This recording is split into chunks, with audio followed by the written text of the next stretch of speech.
அன்பர்களுக்கு வணக்கம். தொகுப்புல ஞானம் பெற்ற ஒருவர் எப்படிப்பட்ட இயல்போடு இருப்பார்கள், ஞானம் பெற்றவனுக்கும் ஞானம் பெறாமல் இருப்பவனுக்கும் சாதாரண மனிதனுக்கும் இடையே உள்ள வித்தியாசத்தை நாம் வாழ்க்கையில் பின்பற்றக்கூடிய ஒரு சில உதாரணங்களை வைத்தே விளக்கப் போகிறோம். இதை விளக்குவதற்கு நாம் ஒரு சிறிய கதையை முதலில் நாம் கூறுவோம்.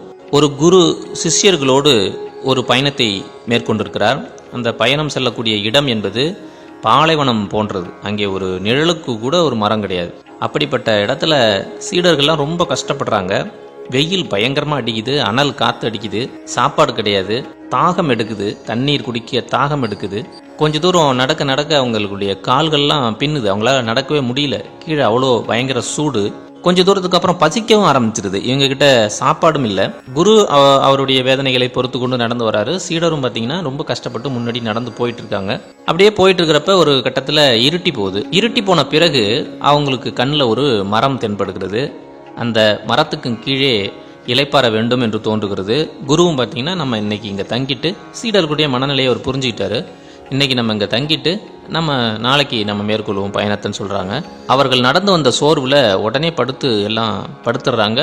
அப்போ குரு மட்டும் என்ன செய்கிறாரு அப்படின்னா, எப்பயுமே குருவுக்கு ஒரு பழக்கம் இருக்குது. அவர் அந்த நாளை போக்கும்பொழுது அல்லது அந்த நாளை முடித்த பிறகு தூங்குவதற்கு முன் இறைவனை தியானத்தின் மூலம் வணங்கி, அவர் அன்னைக்கு நாளில் எது நல்லது கெட்டது நடந்துச்சோ, கெட்டதாக இருந்தால் மன்னிப்பு கேட்பாரு, நல்லதாக இருந்தால் கொடுத்ததற்கு நன்றி அப்படிங்கிற ஒரு நன்றியை இறைவனுக்கு சொல்லிட்டு தான் அவர் தூங்குவார் எப்பயுமே. அந்த மாதிரி அவர் தியானம் பண்ணி இப்படி சொல்கிறார், இன்னைக்கு இறைவா எங்களுக்கு நீங்கள் கொடுத்ததற்கு நன்றி அப்படின்னு சொல்லிட்டு தூங்க போறாரு. அதுல ஒரு சீடன் மட்டும் என்ன செய்யறான்னா, எழுந்து, என்ன குருவே இப்படி சொல்றீங்க, இறைவன் நமக்கு இன்னைக்கு என்ன கொடுத்தாரு, பெருசா ஒன்றும் கொடுக்கலையே, நீங்க எதற்கு இறைவனுக்கு நன்றி சொல்றீங்க அப்படின்னு கேட்கிறாரு. அதுக்கு அந்த குரு சொன்ன பதில பாருங்க. ஏன் கொடுக்கல? ஒரு மிகப்பெரிய பசியை உங்களுக்கு கொடுத்துருக்கிறாரு, தாகத்தை கொடுத்துருக்கிறாரு. அப்ப அதை இறைவன் தான் நமக்கு கொடுத்துருக்கிறாரு, அதனால அதுக்கு நன்றி சொன்னேன் அப்படின்னு சொல்றாரு. இதுதான் ஞானியினுடைய பார்வை. இந்த விஷயத்துல இது உங்களுடைய பார்வை, சாதாரண மனிதனுடைய பார்வையாக இந்த காணொலியை காண்பவர்களிடம் நான் விட்டுறேன். இந்த கதையினுடைய உட்பொருள் என்ன ஒரே வரியில சொல்லணும் அப்படின்னா, இயல்பாக இரு. இயல்பாக இருன்னா என்ன அர்த்தம்னா, இயற்கையில உனக்கு என்ன நடக்குதோ அதை அப்படியே ஏத்துக்க அப்படின்னு அர்த்தம். ஆனா நமக்கு நடக்கிறது எல்லாத்தையும் நம்ம ஏத்துக்கிறோமா அப்படின்னா கண்டிப்பா இல்ல அப்படிங்கிற பதில உடனே சொல்லிடலாம். நமக்கு கெட்டதும் நடக்கும், நல்லதும் நடக்கும். நல்லது நடக்கிறப்ப நம்ம அப்படியே ஏத்துக்கிறோம், கெட்டது நடக்கிறப்ப நமக்கு ஏன் இது நடந்தது அப்படின்னு நம்ம யோசிப்போம். ஆனா அது நடந்ததை நம்ம அப்படியே ஏத்துக்கணுங்கிறது தான் அந்த கதையினுடைய நோக்கம். அதாவது ஒரு ஆற்றில் அடித்து செல்லக்கூடிய துரும்பு என்பது அந்த ஆற்றினுடைய திசையிலே செல்ல வேண்டும். அந்த ஆற்றினுடைய திசைக்கு எதிர் திசையில அது நீஞ்சி போச்சுன்னா அந்த துரும்புங்கிறது உடஞ்சு போயிடும். அப்படித்தான் நம்மளுடைய வாழ்க்கையும் இருக்கணும். தொடர்ந்து என்ன நடக்குதோ அதை அப்படியே ஏத்துக்கிட்டு போகணும். ஆனா அப்படி போறதில்ல.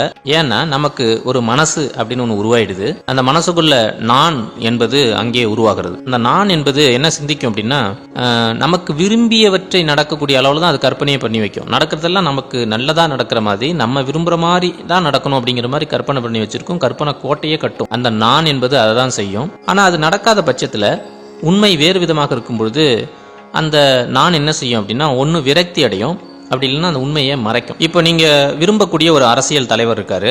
அந்த அரசியல் தலைவரை நீங்க ரொம்ப விரும்புறீங்க.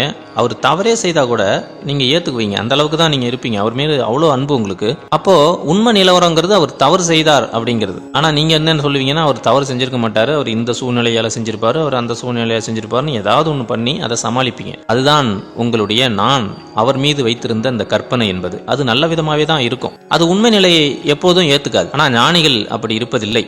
அவர்கள் எப்பவுமே இயல்பா இருக்காங்க. கடவுள் என்ன கொடுக்குறாரோ அதை ஏத்துக்கிறாங்க. கடவுள் பாருங்க கஷ்டத்தை கொடுத்தாரு, கடவுள் பசியை கொடுத்தாரு, கடவுள் தாகத்தை கொடுத்தாரு.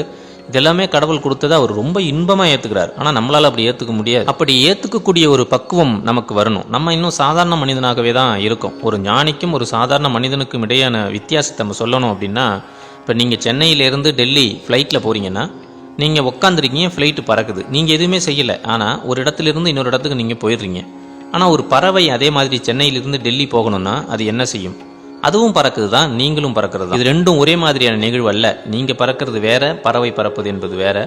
பறவை பறப்பது என்பதுதான் ஞானிகளுடைய வாழ்க்கை. நீங்கள் எப்படி பறக்கிறீர்களோ அதுதான் ஒரு சாதாரண மனிதனுடைய வாழ்க்கை. அப்படி தான் நம்ம எடுத்துக்கணும். இப்போ ரெண்டுத்துக்கும் இடையில இருக்கக்கூடிய அந்த உணர்வை உங்களால் உணர முடியும்னு நினைக்கிறேன். அதே மாதிரி தான் நமக்கும் ஞானிக்கும் இடையில இருக்கக்கூடிய அந்த டிஃபரன்ஸை நம்ம உணர்ந்துக்கணும். ஞானிகள் எப்பொழுதுமே கடவுளை தேடுகிறார்கள். மனித வாழ்க்கையில் இந்த உடலை பெற்றுக்கொண்டு கடவுளை தேடுகிறார்கள். அவர்கள் கடவுளை தேடும்பொழுது இயல்பாகவே அவர்கள் இருக்கிறார்கள். கடவுளை சென்றடைய வேண்டும் என்பதுதான் அவர்களுடைய நோக்கம். கடைசியில் அதை சென்றடைஞ்சிடறாங்க. இதை நம்ம விளக்கணும் அப்படின்னு சொன்னால் ஒரு எடுத்துக்காட்டு சொல்லலாம். ஒரு ஆறு மலையில் உருவாகி அப்படியே மேடு பள்ளங்கள்லாம் தாண்டி போயிட்டு இருக்கு. அது எங்கே போகுதுன்னு அதுகிட்ட கேட்டோம்னா கடலை சென்று சேர வேண்டும் என்பதுதான் அதனுடைய நோக்கமாக இருக்கும். அப்படியே போயிட்டே இருக்கும். கடல்ல சென்று சேர்ந்த பிறகு அது கடலோடு சேர்ந்து கடலாக மாறிவிடுகிறது. அதுக்கு முன்னாடி அது மேகமாக இருக்கிறது. அப்பயும் அது ஆறா இல்லை. கடல்ல சேர்ந்த பிறகும் அது ஆறா இல்லை. ஆனா நடுவில் ஓடிட்டு இருக்கும் போது மட்டும்தான் அது ஆறாக இருக்கிறது. அதுக்கு ஒரு நோக்கம் இருக்கிறது. அப்படிதான் நாம் பிறப்பதற்கு முன்னாடி நம்ம இறைவன் கூட தான் இருந்தோம். பிறந்த பிறகும் இறைவன் கூட தான் போய் சேர போறோம். இடையில் மனிதனாக இருக்கும்போது மட்டும்தான் இறைவனிடம் சேர வேண்டும் சேர வேண்டும் சேர வேண்டும் என்ற எண்ணம் நோக்கம் நமக்குள் இருக்கும். எப்படி ஒரு ஆறுக்கு கடலில் சேர வேண்டும் என்ற எண்ணம் இருக்குமோ அதே போல ஒரு மனிதனுக்கு இறைவனை சென்று சேர வேண்டும் என்ற எண்ணம் இருக்கும். எப்படி ஒரு ஆறு மேடு பள்ளங்களை தாண்டி அதனுடைய போக்கில் இயல்பாக செல்கிறதோ அதே போல மனித வாழ்க்கையும் கடவுளை நோக்கி செல்லும்போது இயல்பாகவே அவர் கொடுப்பதை ஏற்றுக்கொண்டு அப்படியே செல்ல வேண்டும் என்பதுதான் இந்த கதையினுடைய உட்பொருளாக இருக்கிறது. எனவே ஒட்டுமொத்தமாக இந்த கதையினுடைய சுருக்கத்தை ஒரு வார்த்தையில் சொல்ல வேண்டும் என்றால் இயல்பாக இரு என்பது மட்டுமே. ஓம் நம சிவாயா. நன்றி.